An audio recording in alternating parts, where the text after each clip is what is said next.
To succeed at being wealthy, you must first understand the guidelines. In fact, the better you understand and apply the rules to your advantage, the more quickly you become absurdly wealthy.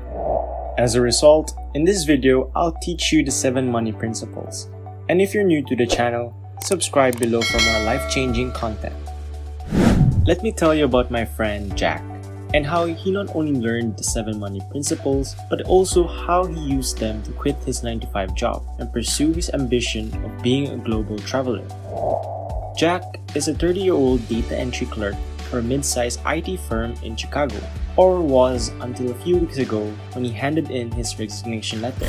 Rewind 10 years ago, and Jack was still punching the clock at his IT firm every day. He dreaded going to work every morning and counted down the days until he was exhausted. Unfortunately, Jack wasn't the best with his money, so retiring at any age looks unlikely. When Jack arrived at work one day, he was introduced to a new coworker named Sam. Sam was recruited as a company consulting computer engineer. Sam was a 50-year-old white-haired man who seemed to constantly have a smile on his face. Jack passed Sam, who was seated alone in the lunch area at lunch that day. He wondered why the man seemed so cheerful when he left him alone to eat. Jack stood there watching Sam eat his lunch with a broad grin on his face every day. Finally, he decided to ask as to what was making Sam so pleased. Jack sat down and reintroduced himself to Sam, expressing his confusion as to why he was always smiling. "There's a lot to smile about," Sam chuckled. Jack didn't appreciate the short answer and demanded further information. So he started telling Sam about how difficult it is for him to drag himself to work every day and how tedious his job as a data entry clerk can be. Then Sam began to open up and tell Jack about his second work as a computer engineer. That was something he discovered after he retired many years ago. Jack was bewildered, unsure how Sam could have already retired and returned to school to study computer engineering. As a result, he asked Sam to explain his situation. Sam told Jack that he retired at the age of 40, traveled for a few years, and then finished his computer science degree. Sam could tell Jack was impressed by his narrative, but he revealed that he used to be exactly like Jack. He told Jack that he used to work as a stockbroker in New York City, and that while he made a nice living, he despised going to work. Jack was fascinated by Sam's narrative and wondered how he was able to retire so young. "I learned the 7 principles of money," Steve remarked, and it changed Jack's life forever. Sam stated that he normally did not share this information with anyone, but since Jack was the only person who came to lunch with him for the entire week, he would gladly share his knowledge with him. Sam began principle number 1 after Jack accepted. Principle number 1. Make good use of debt. One of the keys to being wealthy, according to Sam, is to avoid making bankers and credit card lenders wealthy. Some purchases, such as buying a home or paying for a college education, are impossible to accomplish without going into debt. Yet, both student loans and mortgage debts are commonly caused by this good debt because buying a property and having an education can boost your net worth in the long run. Other assets, according to Sam, do not appreciate in value. If you borrow money to acquire them, you'll pay interest as well as depreciation. While Sam enjoyed beautiful vehicles, he noted that cars are the worst appreciating assets, for which you may get into debt, because it depreciates rapidly and interest can be extremely pricey. When purchasing any depreciating item, including your vehicle, Sam stated that there is a rule of thumb to follow. Make it a goal to pay cash, and if you can't, either wait till you can or buy a less expensive car. Principle number 2. The more you know, the more money you'll make. The more you earn, the more you learn, Sam said of his life mantra. That is why he strives to improve his expertise on a daily basis. Sam acknowledged that he wasn't always an eager learner, but as a computer engineer who grew to admire Bill Gates during Microsoft's early years, he learned that Bill Gates takes reading vacations to finish books he wants to read. Warren Buffett, another of his idols, reads for several hours every day. Sam realized early on that reading should be a part of his daily regimen because it helped him to discover new ideas, concepts, and broaden his horizons. Jack, who isn't much of a reader, asked Sam what he should be reading in order to increase his fortune.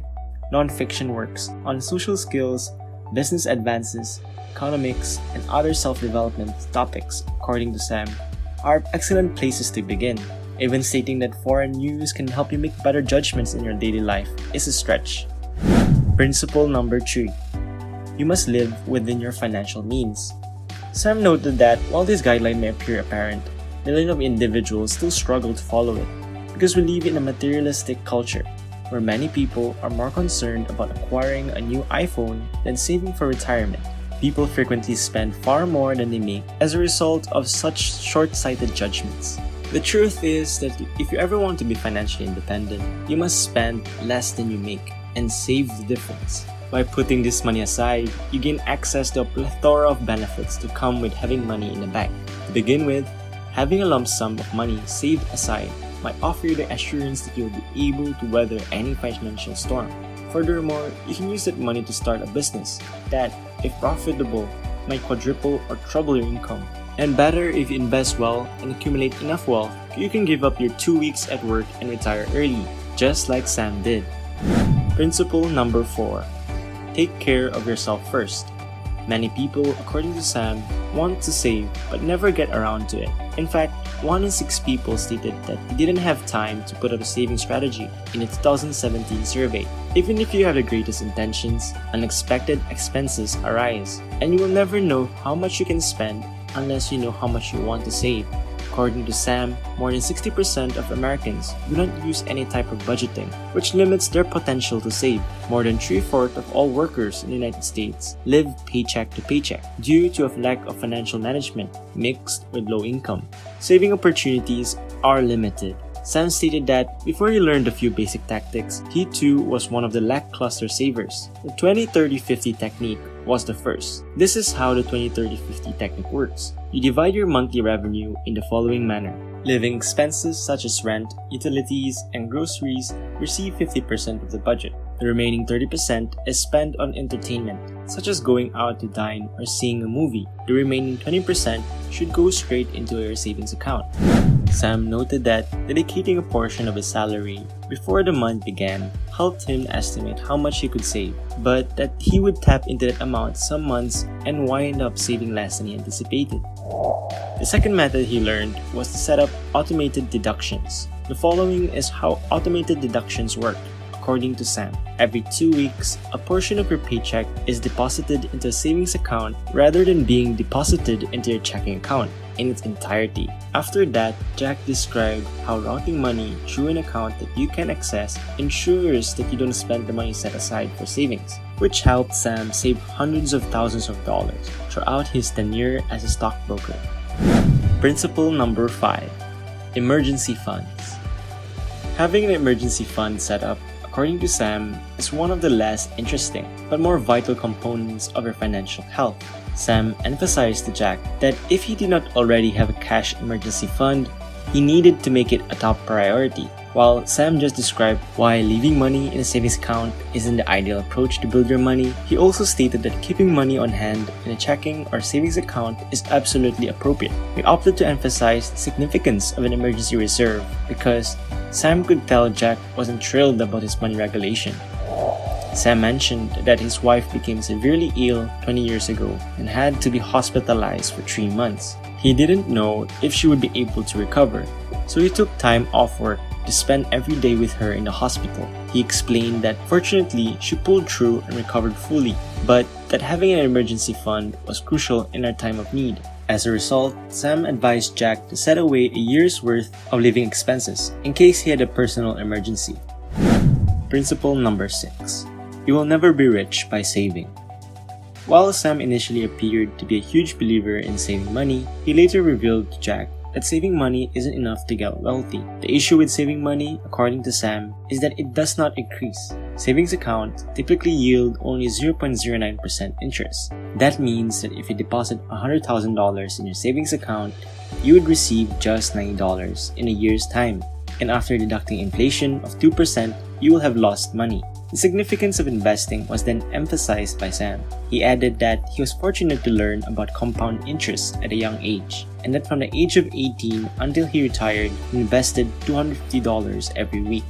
During that 22-year period, received an average return of 10%, leaving him with $1 million at the age of 40, including $750,000 in compound interest. In reality, Sam continues to live off the same lump sum of money many years later, but only because of his prudent saving habits. Principle number 7. Money can buy happiness. Following the 6 preceding money principles, Jack exclaimed, "I can't wait to follow these principles, become wealthy, and acquire the things that I've always wanted." Sam laughed because he knew something about money that Jack didn't. "Money," said Sam to Jack, "can only purchase happiness if it is spent wisely." At this point, Sam intended to make a point by demonstrating why spending money does not make you happier. People frequently purchase items in the hopes of making themselves happy. They simply must have the most recent phone or outfit, and while spending money is enjoyable and makes us happy, for how long? The novelty of the new stuff you purchase usually wears off in a day or two, and you're back to where you started. So, you have to buy more to maintain that high level of spending, and the cycle continues.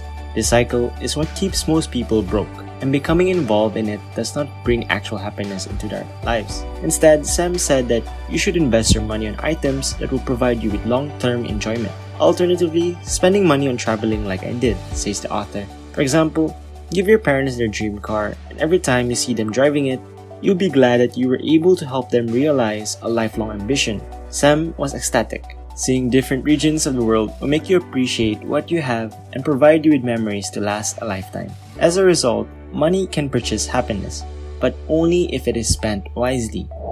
Jack left at the lunch table a different person. From then on, he vows to utilize the 7 principles of wealth to become financially independent and quit his work in order to pursue his ambition of seeing the world. It didn't happen overnight, to be sure. On a bright Tuesday morning, a decade later, Jack stepped into his boss's office and picked out an envelope and handed in his 2-week notice, which he dubbed his ticket to freedom. That's all, folks. Thank you for watching. Subscribe, like, and comment for more content. See you on the next one.